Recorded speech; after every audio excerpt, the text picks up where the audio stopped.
तो आप सभी का फिर से एक बार स्वागत है इस लेक्चर में। और जैसे हम जानते हैं कि हमने इकोनॉमिक्स के स्टैटिक पार्ट का शुरुआत की है और हमने कंज्यूमर बिहेवियर तक कवर कर लिया है।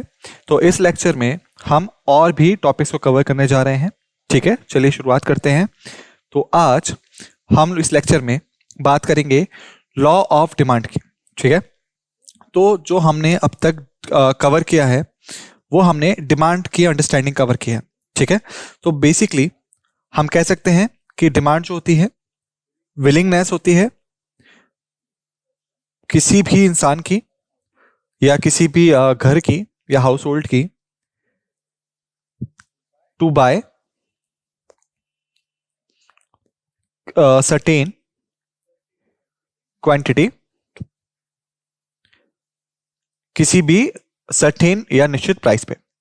ठीक है, एक पर्टिकुलर या स्पेसिफाइड टाइम पीरियड में। ठीक है, या वेल डिफाइंड टाइम पीरियड भी आप इसे कह सकते हैं। ठीक है, तो ये मीनिंग हुआ डिमांड का, किसी भी इंसान की या हाउस होल्ड की विलिंगनेस किसी भी सर्टेन क्वांटिटी को खरीदने के लिए सर्टेन रेट पे किसी भी वेल डिफाइंड टाइम पीरियड में। तो हमने ये अब तक सीखा है। ठीक है, तो हम कह सकते हैं कि अगर यहां पे एक पर्सन है जिसे कि 10 चॉकलेट्स खरीदनी है और ये ₹5 दे सकता है या 50 दे सकता है या 5 ईच हम मान के चलते हैं पहले, तो ये टोटल ₹50 खर्च कर सकता है। ठीक है, तो ये हुई डिमांड। यहां पे सर्टेन क्वांटिटी है, सर्टेन प्राइस है, certain period of time period है। जैसे कि हम मान लेते हैं मंथली, वीकली, एनुअली।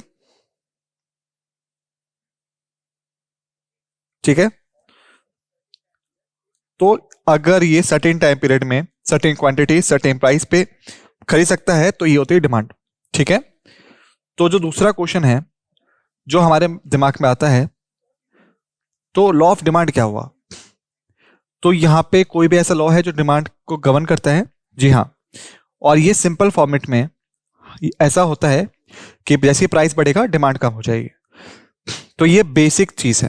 ठीक है, लेकिन लॉस ऑफ डिमांड में हम लोग अंडरस्टैंड करेंगे इसको डिटेल में। ठीक है, तो बेसिकली अगर हम शुरू करें, लॉ ऑफ डिमांड जो है ये फंडामेंटल प्रिंसिपल है इकोनॉमिक्स का, जो डिस्क्राइब करता है relationship between the price of a good और सर्विस और उसकी डिमांडेड क्वांटिटी में कंज्यूमर के द्वारा। ठीक है, तो बेसिकली हम कह सकते हैं कि ये डिटरमाइन करता है प्राइस में कितना इंक्रीज होगा और डिक्रीज होगा। ठीक है, प्राइस ऑफ अ कमोडिटी, और इसकी वजह से जो इंक्रीज और डिक्रीज आएगा आपकी डिमांडेड क्वांटिटी में या फिर क्वांटिटी डिमांडेड में या क्वांटिटी ऑफ कमोडिटी में। ठीक है, तो यहां पे हमने डिस्क्राइब किया ऐसे डिमांड के द्वारा या लॉ ऑफ डिमांड के द्वारा। ठीक है, तो हमेशा याद रखिएगा, तो यहां पे हमेशा देयर इज, हमेशा आपको इनवर्स रिलेशनशिप देखने को मिलेगा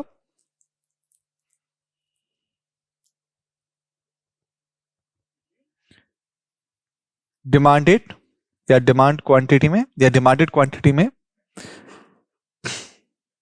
और प्राइस में। ठीक है, तो यहां पे हमेशा इनवर्स रिलेशन देखने को मिलेगी आपको क्वांटिटी डिमांडेड में और प्राइस में।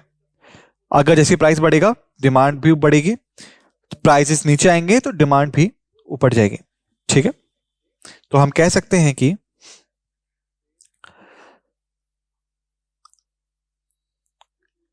ये जो रिलेशनशिप है ये होती है डिमांड कर्व की वजह से, या डिमांड कर्व की वजह से ये आपकी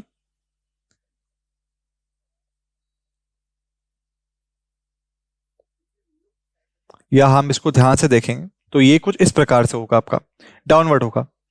तो यहां पे आएगा आपका प्राइस ऑफ कमोडिटी और यहां आएगा आपका क्वांटिटी डिमांडेड। ठीक है, तो आप यहां देख सकते हैं कि जैसे प्राइस बढ़ रहा है क्वांटिटी डिमांडेड जो है वो डाउन हो रही है, ठीक है।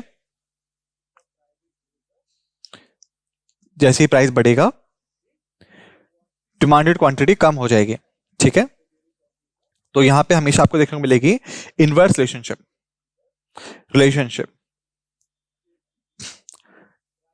प्राइस कमोडिटी में और डिमांड क्वांटिटी में, ठीक है। तो अगर हम आगे बढ़ें तो ये बताता है हमें अगर बाकी सब चीजें एक जैसी रहें और जो प्राइस है वो ही डिक्रीज हो तो जो क्वांटिटी डिमांडेड है वो बढ़ेगी, और वैसे ही अगर प्राइस जो है वो बढ़ेगा तो जो डिमांडेड क्वांटिटी है वो घटेगी, ठीक है। तो अगर हम बात करें पहली लाइन की, ठीक है, तो बाकी सभी चीजें अगर सेम रहें या इक्वल रहें, जैसे कि इनकम नहीं बदले आपकी, ठीक है,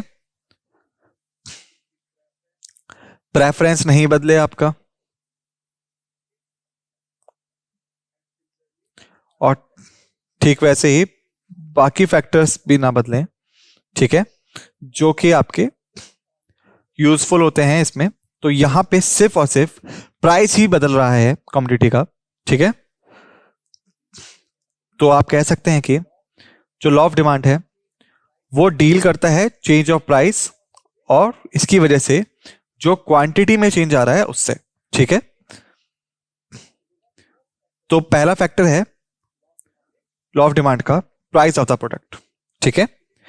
तो सबसे सिग्निफिकेंट फैक्टर है ये क्योंकि अफेक्ट करता है डिमांड, जैसे ही प्राइस चेंज होता है, ठीक है, प्राइस फॉल्स होगा, जो कंज्यूमर है वो ज्यादा खरीदेगा क्योंकि उसे ज्यादा अफोर्डेबल होता है, ठीक है। वैसे ही जब प्राइस बढ़ेगा कंज्यूमर कम खरीदेगा क्योंकि उसे महंगा पड़ता है, ठीक है। जैसे कि मान लीजिए कि अगर यहां पे ये एक पर्सन है जो कि 10 रुपए का 10 चॉकलेट खरीदता है, ठीक है, तो यहां पे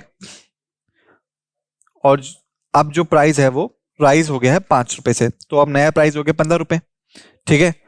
तो ये जो इंसान है तो ये जो था ए को खरीदना चाहता था 10 रुपए पे, ठीक है, लेकिन जब प्राइस हो गया 15 रुपए तो क्या ये इसे खरीदेगा? तो लॉ ऑफ डिमांड कहता है कि शायद खरीद भी सकता है और नहीं भी, ठीक है। तो लॉ ऑफ डिमांड के अकॉर्डिंग मे बी और मे बी नॉट सिनेरियो रहेगा, हो सकता है खरीद ले और हो सकता है ना भी खरीदे, ठीक है। लेकिन जब हम बात करते हैं ज्यादा सिग्निफिकेंट नेचर की तो यहां पे सिर्फ क्वांटिटी चेंज होती है, ठीक है। तो हम इसे एग्जाम्पल से भी समझ सकते हैं, जैसे कि अगर यहां पे ये स्पेंड कर रहा है ₹5 को 10 चॉकलेट्स पे, तो वो टोटल 50 रुपए खर्च करता है 50, ठीक है। तो ठीक वैसे ही अगर ये प्राइस जो है 10 रुपए हो जाए तो वो और क्वांटिटी 10 ही रखेगा तो उसे कितना पैसा खर्च करना पड़ेगा? 100 रुपए, ठीक है।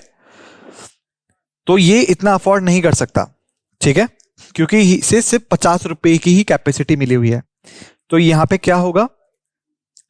तो यहां पे प्राइस के इंक्रीज होने के बाद वो क्वांटिटी डिक्रीज कर देगा, ठीक है। तो यहां पे 10 × 5 और प्राइस हो जाएगा 50, ठीक है, सेम प्राइस, ठीक है। तो फर्स्ट केस में क्वांटिटी जब 10 थी तो ₹5 था, सेकंड केस में जब प्राइस 10 है तो क्वांटिटी होगी वो डिक्रीज हो जाएगी और सिर्फ बचेगी सिर्फ 5, तो फाइनल प्राइस जो है 50 हो जाएगा, ठीक है।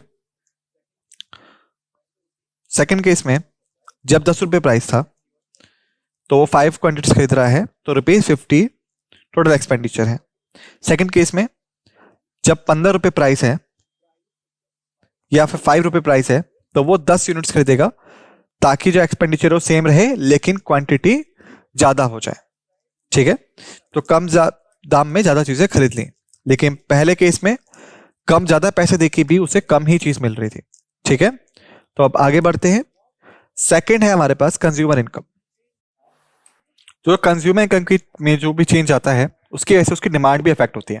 नॉर्मल गुड्स के लिए अगर कंज्यूमर इनकम बढ़ती है तो फिर उसकी डिमांड भी बढ़ती है क्योंकि कंज्यूमर जो है वो ज्यादा चीजें खरीद सकता है। वहीं इंफीरियर गुड्स में जैसे ही इनकम बढ़ेगी कंज्यूमर जो है वो सस्ते सामान नहीं खरीदना शुरू करेगा, ठीक है। जैसे मान लेते हैं जो एक्स है वो नॉर्मल गुड है, ठीक है। तो जब हमारे पास 50 रुपीज की इनकम है तो हम सिर्फ ए और बी को खरीद सकते हैं। इन दोनों का प्राइस ही 25 रुपए है, ठीक है। ये नॉर्मल गुड्स है। लेकिन हमारी इनकम जो है वो अब ₹100 है। तो अब हम 4 चीजें खरीद सकते हैं, ए बी सी डी, 25 25 25, ठीक है।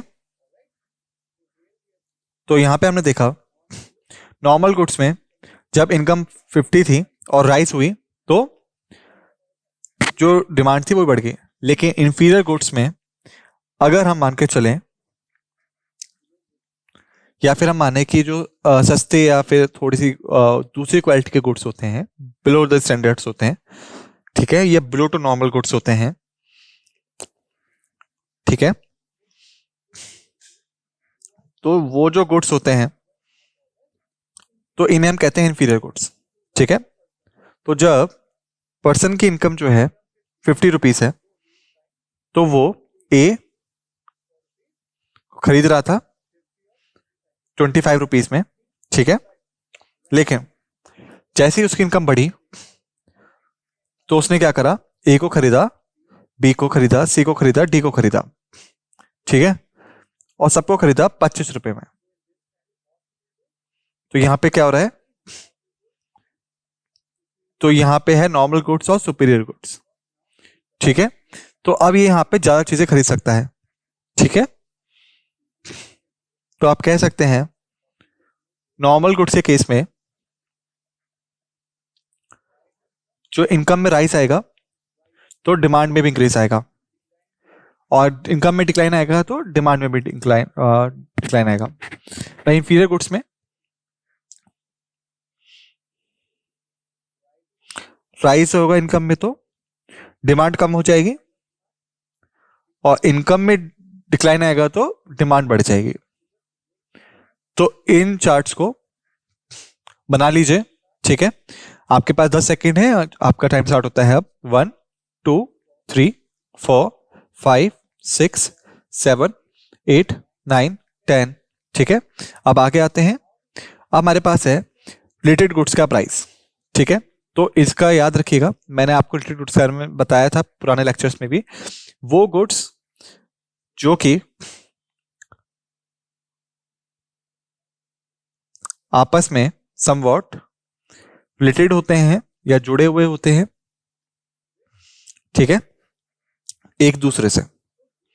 तो वो गुड्स जो कि एक दूसरे से जुड़े हुए हैं किसी ना किसी तरीके से, वो होते हैं आपके रिलेटेड गुड्स, और इनको हम सब्स्टिट्यूट गुड्स या कॉम्प्लीमेंट्री गुड्स में बांट सकते हैं। तो पहला हम शुरू करेंगे सब्स्टिट्यूट गुड्स के साथ से, ठीक है। तो पहला होगा सब्स्टिट्यूट गुड्स। तो जो गुड्स होते हैं या प्रोडक्ट्स होते हैं जो कि दूसरे को रिप्लेस कर सकते हैं, तो एक के प्राइस में बढ़ोतरी दूसरे की डिमांड में बढ़ोतरी का कारण बनती है, ठीक है। तो हम कह सकते हैं सब्स्टिट्यूट गुड्स जो होते हैं वो होते हैं गुड्स जिन्हें हम रिप्लेस्ड कर सकते हैं एक दूसरे से। तो वो गुड्स जिन्हें आपस में रिप्लेस किया जा सकता है वो होते हैं सब्स्टिट्यूट गुड्स के एग्जांपल। और ठीक वैसी ही चीज यहां पे भी लिखी हुई है कि अगर एक गुड का प्राइस बढ़ेगा तो अदर की डिमांड बढ़ेगी, ठीक है। तो चलिए उदाहरण लेते हैं कॉफी का और चाय का। जो कॉफी और चाय है ये आपस में रिप्लेस हो सकते हैं और सब्स्टिट्यूटेड होते हैं, ठीक है। तो यदि अगर आप एक ऐसा इंसान है जिसे इनमें से एक ही चाहिए, और नॉर्मल सर्कमस्टांसेस में अगर हम मानते हैं कि जो कॉफी और टी है उन्हें आपस में बदला जा सकता है, तो जैसे ही कॉफी के प्राइस बढ़ते हैं तो क्या होगा, जो लोग हैं वो चाय की तरफ जाना शुरू हो जाएंगे, तो जो चाय की डिमांड है वो बढ़ेगी, ठीक है, ठीक है। तो ये एग्जांपल है या इफेक्ट है आपका सब्स्टिट्यूट गुड्स का। जब एक का प्राइस बढ़ रहा है तो दूसरे की डिमांड बढ़ रही है, ठीक है, क्योंकि जो लोग हैं वो रिप्लेस करना स्टार्ट कर देते हैं या शिफ्ट करना स्टार्ट कर देते हैं, ठीक है। जिसे आपस में रिप्लेस किया जा सकता है। उसके बाद आता है कॉम्प्लीमेंट्री गुड्स। ठीक है, तो जो कॉम्प्लीमेंट्री गुड्स हैं ये वो गुड्स हैं जिन्हें एक साथ ही इस्तेमाल किया जा सकता है, which could be use together only. ठीक है, जिन्हें एक साथ ही आप इस्तेमाल कर सकते हैं, अलग अलग नहीं कर सकते। ठीक है, तो पुराने प्रीवियस लेक्चर में मैंने आपको बताया था इसके बारे में, जैसे कार हो गया और फ्यूल हो गया आपका। ठीक है, तो इस केस में अगर एक का प्राइस या price of one good falls down या कम होता है, तो जो डिमांड है दूसरे की वो बढ़ेगी। ठीक है, ठीक वैसे ही अगर एक का प्राइस बढ़ता है तो जो डिमांड है दूसरे की वो कम हो जाएगी। ठीक है, तो ये सिनेरियो होता है इस केस में। तो यदि हम इसका उदाहरण देखें तो मान लेते हैं अगर हम प्लान करते हैं गाड़ी खरीदने के लिए, तो हमने देखा कि जो फ्यूल के प्राइसेस हैं वो बढ़ रहे हैं, तो क्या होगा, हम गाड़ी को अभी नहीं खरीदेंगे क्योंकि हम फ्यूल उसमें नहीं बढ़ा सकते, क्योंकि फ्यूल जो है वो महंगा है। ठीक है, तो यहाँ पे जो फ्यूल के प्राइस राइज हो रहे हैं इसकी वजह से गाड़ी की डिमांड जो है वो कम हो रही है। ठीक है, ठीक वैसे ही यदि अगर हम गाड़ी खरीदना नहीं चाह रहे हैं लेकिन सडनली जो फ्यूल प्राइसेस हैं वो नीचे जा रहे हैं, तो हम क्या सोचेंगे, हम लोग गाड़ी खरीदने की सोच सकते हैं क्योंकि अब हमें जो उसका कॉम्प्लीमेंट्री गुड है वो सस्ता पड़ रहा है। ठीक है, ठीक, तो हम कह सकते हैं क्योंकि जो प्राइसेस हैं एक कमोडिटी के वो नीचे जाते हैं तो दूसरे की डिमांड है वो बढ़ती है। तो ये होता है कॉम्प्लीमेंट्री गुड्स का केस। तो याद रखिएगा, इन सब्स्टिट्यूट गुड्स जब प्राइस बढ़ते हैं एक चीज के तो दूसरे की डिमांड जो है वो बढ़ती है, लेकिन कॉम्प्लीमेंट्री गुड्स में जब प्राइस एक के बढ़ते हैं तो डिमांड है दूसरे की वो कम हो जाती है। ठीक है, उसके बाद आता है कंज्यूमर टेस्ट एंड प्रेफरेंसेस। ठीक है, तो बेसिकली कंज्यूमर प्रेफरेंस जो होती है वो इन्फ्लुएंस होती है कई सारे फैक्टर से, जैसे कि advertisement, changing trends, culture shifts, और मैंने प्रीवियस लेक्चर्स में भी आपको बताया था। तो यहाँ पे कई सारे मार्केट प्लान्स है या स्ट्रेटजीज हैं। ठीक है, सबकी अलग अलग कैटेगरीज हैं, सबकी अलग अलग प्रेफरेंसेस हैं। ठीक है, लेकिन अगर यहाँ पे एक पर्सन है जिसके दिमाग में परसेप्शन है कि जो ए है वो सबसे अच्छा है, बी सी डी से अच्छा है, ठीक है, चाहे वो हो या ना हो, लेकिन क्योंकि उसका टेस्ट और प्रेफरेंस एक ही तरफ है, तो ये जो पर्सन है ये विलिंगनेस के साथ है प्राइस पे करने के लिए, तो ये ए की डिमांड को राइज कर देगा। ठीक है, तो इस तरीके से टेस्ट और प्रेफरेंस जो है वो डिमांड में इंक्रीज के लिए कार्य करते हैं। ठीक है, उसके बाद है पॉपुलेशन एंड डेमोग्राफिक्स। सो अगर जो पॉपुलेशन है वो बढ़ती है, जो डिमांड है वो भी बढ़ेगी। अगर पॉपुलेशन कम होती है तो जो डिमांड है वो भी कम हो जाएगी। ठीक है, तो यदि अगर हम बात करें डेमोग्राफिक्स की, तो यहां पे कंपनी है XYZ जो कि मेंटेन करती है टॉयज को और बच्चों की चीजों को। ठीक है, तो यहां पे 100 लोगों की पॉपुलेशन है जिसमें से कि 60 बच्चे जो हैं, 60% बच्चे हैं। ठीक है, और वहीं पे अगर 100 की पॉपुलेशन है और सिर्फ 30% ही बच्चे हैं, तो क्या आपको लगता है, तो जो XYZ है उसकी डिमांड 60% में ज्यादा होगी ना कि 30% में। ठीक है, तो इस तरीके से जो डेमोग्राफिक्स हैं वो कार्य करते हैं। ठीक है, तो जो ज्यादा जितने लोग आपके सेगमेंट के उस पॉपुलेशन में होंगे उतना ही आपकी डिमांड में आपको फायदा देखने को मिलेगा। ठीक है, तो ज्यादा लोगों का सेगमेंट में होना जो आपके सामान के लिए विलिंगनेस रखते हैं आपकी डिमांड बढ़ाएगी। वैसे ही अगर लोग कम हैं जो आपका सामान लेना चाहते हैं, आपकी डिमांड भी कम होती चली जाएगी। ठीक है, तो याद रखिएगा, जो 100 पॉपुलेशन है तो 100 की डिमांड होगी, वहीं अगर 50 की पॉपुलेशन है तो सिर्फ 50 की डिमांड होगी। ठीक है, उसके बाद आता है कंज्यूमर एक्सपेक्टेशंस। तो ये डिपेंड करता है आपका फ्यूचर पे या भविष्य की प्रेडिक्शंस पे। ठीक है, जैसे मान लेते हैं अगर यहां पे एक पर्सन है जो कि जा रहा है गाड़ी खरीदने के लिए, और गाड़ी का जो प्राइस है वो 18 लाख है। ठीक है, लेकिन यहां पे दो सिनेरियो है, प्राइस में बढ़ोतरी और प्राइस में घटाव, कम हो जाएगा। तो पहला सिनेरियो लेते हैं। पहले सिनेरियो में अगर कार करंटली 18 लाख की है, लेकिन आफ्टर सम टाइम जो कार है वो 25 लाख हो जाएगी। तो ये बहुत सही है कि अगर आप गाड़ी को अभी खरीद लें, ना कि फ्यूचर में, क्योंकि फ्यूचर में जो है उस गाड़ी के दाम बढ़ने वाले हैं। तो क्या होगा, जो करंट डिमांड है गाड़ी की वो बढ़ जाएगी। ठीक है, तो ये केस होता है राइज इन प्राइस। ठीक है, अब हम केस लेते हैं फॉल इन प्राइस का। ठीक है, गाड़ी का प्राइस अगर अभी 18 लाख है, लेकिन ये एक्सपेक्टेड है कि फ्यूचर में ये 12 लाख हो जाएगा या 12 लाख हो जाएगा। तो क्या होगा, तो गाड़ी को अभी खरीदने की जगह जो कस्टमर है वो सिर्फ फ्यूचर में खरीदना चाहेगा। तो इस सिनेरियो में क्या होगा, जो करंट डिमांड है गाड़ी की वो कम हो जाएगी। ठीक है, तो ये होता है केस आपका कंज्यूमर एक्सपेक्टेशंस का। ठीक है, उसके बाद है गवर्नमेंट पॉलिसीज।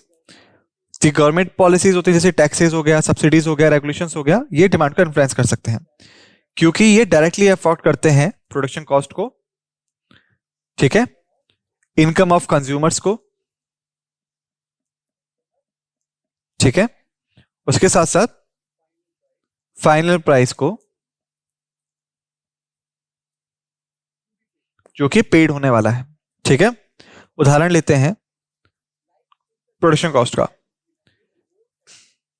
मान लीजिए गवर्नमेंट ने रॉ मटेरियल पे ज्यादा टैक्सेस इंप्लीमेंट कर दी है, तो क्या होगा, जो रॉ मटेरियल है वो ज्यादा हो कीमत का हो जाएगा, और जब वो ज्यादा कीमत का होगा जो प्रोडक्शन कॉस्ट है वो भी इंक्रीज हो जाएगी, और जब प्रोडक्शन कॉस्ट इंक्रीज होगी तो जो प्राइस है वो भी बढ़ेगा।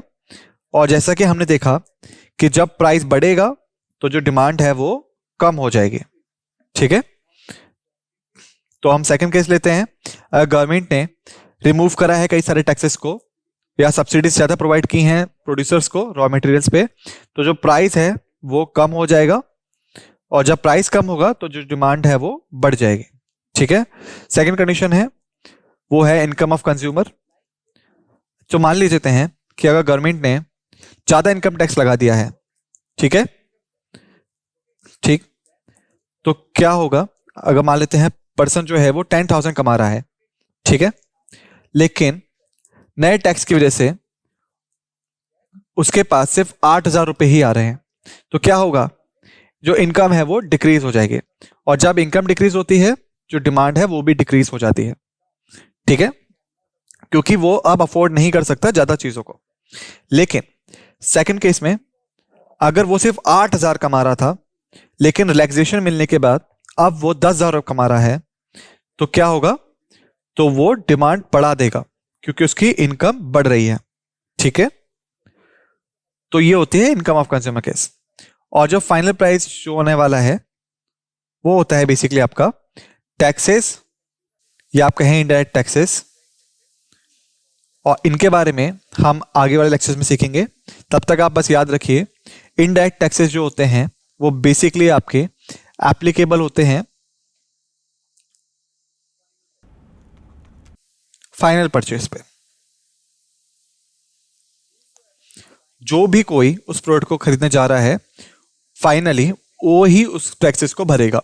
ठीक है, तो जो इनडायरेक्ट टैक्सेस है अगर वो बढ़ेंगे तो जो प्राइस है वो भी बढ़ेगा।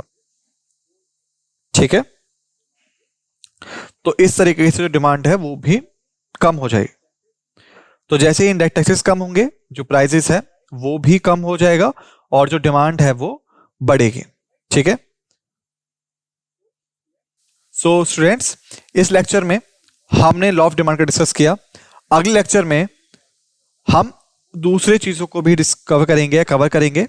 तब तक आप इन्हीं फैक्ट्स को रिवाइज कीजिए जो हमने इसमें डिस्कस किए हैं, ताकि आपको बाकी चीजें भी अच्छे से समझ में आए।